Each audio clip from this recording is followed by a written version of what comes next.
करण्यात आलं होतं जे SITने जे काही दावे केले की आता गुन्ह्याच्या संदर्भात काही हात आहे का कट आहे का कुठलंही सकाळी तुम्हाला सांगितलं की ज्यावेळेस खंडणीच्या गुन्ह्यामध्ये असं सांगितलेलं गेलं की आम्हाला ह्या 103 BNS मध्ये जे खुनाचा गुन्हा आहे त्याच्यामध्ये यांचा सहभाग आहे का नाही या संदर्भात चौकशी करण्यासाठी पोलीस कस्टडी मागितली होती. त्यामुळे आत्तापर्यंत तरी तसं कुठलाही त्यांचा सहभाग आलेला नव्हता आणि सहभाग नाही आहे. त्यांनी कुठल्या आधारे त्याच्यामध्ये घेतलेला आहे ते आम्ही आता सांगणे योग्य.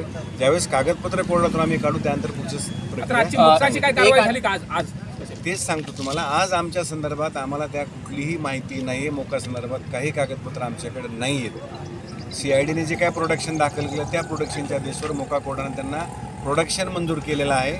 एवढंच फक्त असं.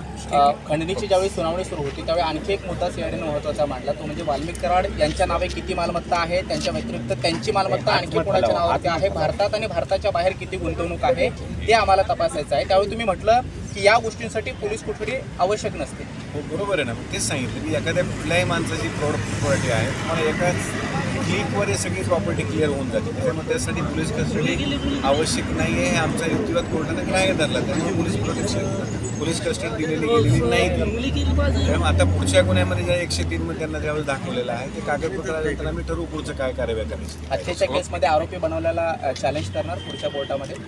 कागदपत्र आल्यानंतर पुढची दिशा सांग. आता ते माझ्याकडे सध्या त्या संदर्भात कुठलेही कागदपत्र नाही आहे. त्याच्यामुळे मी त्याच्यावर भाष्य करणे योग्य होतं.